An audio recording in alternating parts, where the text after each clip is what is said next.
Chismis Trend! Welcome back to my YouTube channel. Inilabas na nga ang tunay na kwento sa nangyaring gulo di umano sa ABS-CBN Ball kung saan involved ang aktor na si Daniel Padilla at ang ex nitong si Catherine Bernardo at ang aktor na si Kyle Echari.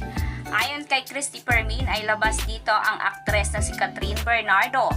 Taliwas sa mga naglalabasang balita na siya ang punot dulo kaya nagkaroon ng gulo. Narito ang buong detalye. Ilalabas po natin si Catherine Bernardo dito sa kwentong ito. Hindi po siya kasali dito. Hindi po kasali si Catherine Bernardo. Kaya huwag nating idamay yung tao dahil wala siyang kinalaman dito. Ayun, maliwanag. Ayon sa aming sources, si Daniel Padilla ay nananahimik. Biglang lumapit sa kanya si Kyle Echari. At meron silang pinag-usapan na parang tumigas yung salita nung Kyle kay Daniel.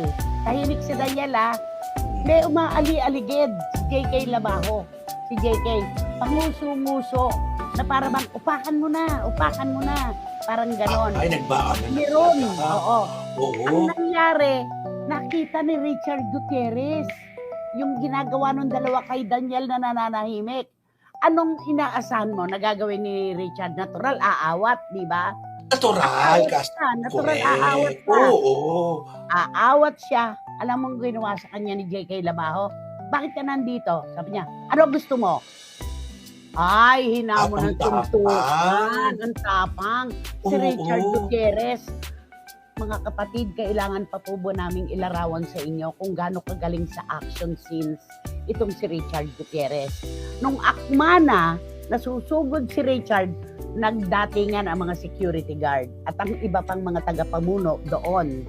Yung mga road managers, yung mga ganon. So, okay na sana.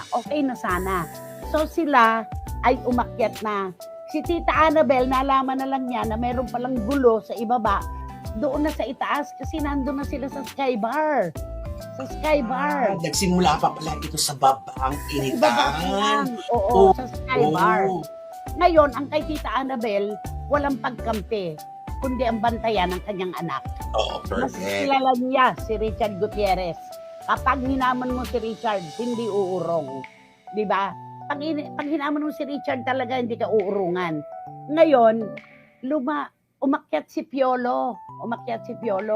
Ano ang inaasahan ng ibang naroon? Naku, umakyat si Piolo. Susunod si Kyle at saka itong si JK. Di ba? Ganun yun dahil tropa-tropa sila di ba? Grupo-grupo na ito Lumapit pa raw itong si Kyle kay Tita Annabel. At ang sabi, nagbisaya, idol ko po ang anak nyo. Idol ko po si Richard Gutierrez. Hindi naman siya kilala ni Tita Annabel. Ganun ba dong? Ganon. Hindi niya kilala kahit si Kyle, hindi niya kilala. So wala siyang hint na ito pala yung nanduro nag-ano sa anak niya, ng gamon. So, ganon. Ang bilis daw ng mga pangyayari ayon sa aking source. Nakalusot yung JK Labajo, lumapit kay Richard Gutierrez, at kunwaring nagsosorry, pero pangisi-ngisi. Hinamon ulit si Richard. Then nakita niya yung gusto niyang makita. Di ba? Nasa pool siya, sa may ulo. Ay, nagpang-abot talaga. Natural na off-balance pa nga si Richard. Si Tita Annabel nga, napaupo pa doon sa kanyang silya. Ang bilis ng pangyayari dahil tumakbo daw yung JK Labajo.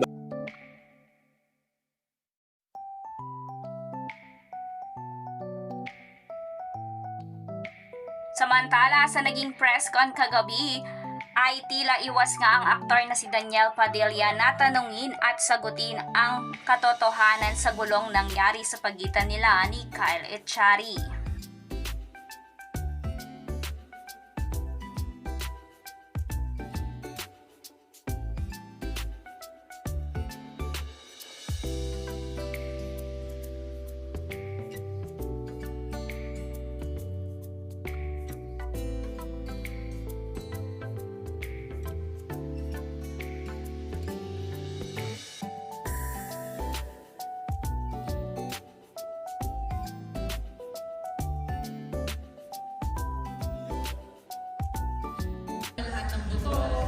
Oo, kasama yun.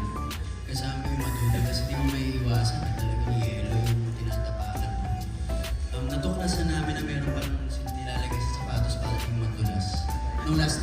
Di